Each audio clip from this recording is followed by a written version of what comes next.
Ekolife tüm hızıyla Kocaeli turuna devam ederken şu anda Çağlar Şömine'nin Bahçecik Başiskele'deki şubesinin önündeyiz. Şimdi Çağlar Şömine'yi gezeceğiz.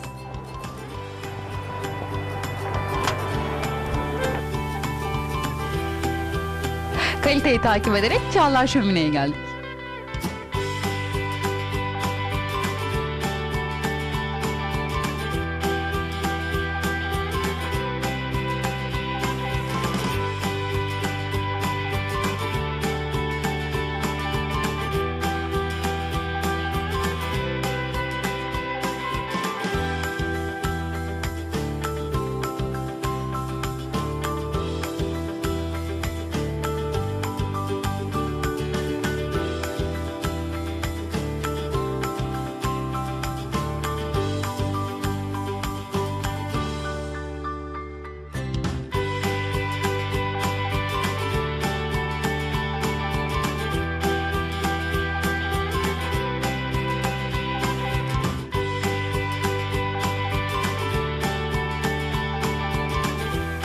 Çağlar Şömine'de hayallerinizdeki her çeşit şömineyi bulmak mümkün.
Yanımızda Çağlar Şömine Anonim Şirketi'nin genel müdürü Şeyda Hanım var. Şeyda Hanım, öncelikle bize biraz Çağlar Şömine'den bahseder misiniz? Mesela kaç yıldan beri faaliyet gösteriyor? 1990 yılından beri sektörde hizmet vermekteyiz. Peki Çağlar Şömine'nin başlangıcından bu zamana kadar biraz Çağlar Şömine'yi anlatacak olursanız? Sektörde başladığımız zaman şömineler daha çok dekoratif amaçlı değerlendiriliyordu. Teknolojinin gelişimiyle birlikte yenilikleri izlediğimizde pik döküm haznelere yöneldik. Isıtma sistemli şömineler üretimine geçtik ve bir şömineyle rahat bir şekilde güzel ortamları ısıtabiliyoruz. Çok güzel. Peki ithal mi hazneleriniz var yoksa kendi imalatınız mı? Haznelerimiz kendi imalatımız. ISO 9001 belgeli, 10 yıl garanti kapsamında birinci sınıf pik döküm hazneleri üretiyoruz. Evet, biraz pik döküm haznenizden bahsetmenizi istiyorum çünkü kendi imalatınız olan bir hazne. Haznelerimiz birinci sınıf pik dökümden imal ediliyor.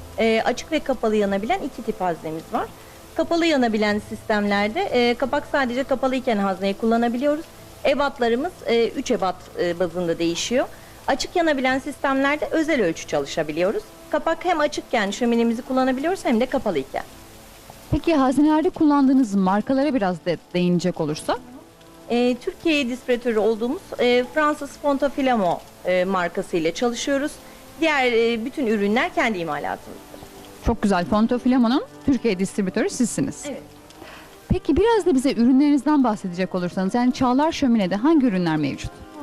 Çağlar Şömine'de pik döküm hazneler, taş barbeküler, portatif barbeküler ve şömine ile ilgili bulunabilecek bütün aksesuarlar, maşa takımları, odunluklar ve şömine ile ilgili yan ürünler, işte bir şöminede kullanılabilecek bütün paslanmaz borular, izolasyonlar, hazne sehpaları, sıcak hava menfezleri, bir şömine ile ilgili aklınıza ne geliyorsa bizde mevcut. Peki hizmet binalarınızdan biraz bahsedecek olursak, sadece İzmit merkezde mi varsınız yoksa başka şubelerde var mı? Türkiye genelinde 6 tane showroom'a sahibiz. İstanbul Çekimeköy'de 2 showroom'umuz, Taşdelen'de bir showroom'umuz, İzmit Maşukiye, Başiskele'de ve Muğla Ula Kavşağı'nda bir showroom'a sahibiz. Şöminelerinizin olduğunu söylediniz. Hazneler ve diğer ürünler dediniz. Aksesuarlar var. Peki şömineli çeşitleriniz nelerdir? Yani şöminenin alt başlığında neler var? Şömineyi sınıflandırırsak eğer modern, klasik, rustik ve ahşap olarak sınıflandırabiliriz. Bildiğim kadarıyla özel üretimleriniz de olabiliyor isteğe göre. Evet. Özel üretimlerde de kapalı sistemleri yanı sıra açık şöminelerde özel ölçü çalışabiliyoruz. 70 santimden 2 metreye kadar özel ölçüde hazne üretimimiz mevcut. Peki bu kadar köklü bir firmanın mutlaka beraberine getirdiği, kazandığı referansları da vardır. Kazandığı diyorum çünkü başarı beraberine referansları da getiriyor. Peki bize biraz referanslarınızdan bahsedecek olursanız. Referanslarımızdan birkaçını örneklendirmek gerekirse Sirius konakları, Nirvana konakları, Cevizlik villaları, Bahçeada villaları, The Nest Termal Otel ve ATV kanalında yayınlanan 90'lar dizisi Cesur Hemşire dizisinde sponsorluğumuz bulunmaktadır. Yani şöyle ele alacak olursak firmaların yanında televizyon dizilerine de sponsorluk yapıyorsunuz. Peki 1990 yılında başladınız. 2013 yılına gelene kadar hedefleriniz nelerdi? Bunlardan ne kadarını başardınız? 1990 yılından 2013 yılına kadar hedeflediğimiz birçok başarının şu anda en üst seviyesindeyiz. Açık ve kapalı yanabilen asansörlü Dazing haznemizde dikey konsept çalışmamızla 2013 yılının en çok tercih edilen modellerinden bir tanesini örnekleyebiliriz. Peki izleyenleri de bilgilendirmek açısından son birkaç kelimeyle bize Çağlar Şömine'yi özetler misiniz? Hizmet konusunda sadece kendimizle yarışıyoruz. Kaliteyi takip ederek Çağlar Şömine'ye ulaşabilirsiniz.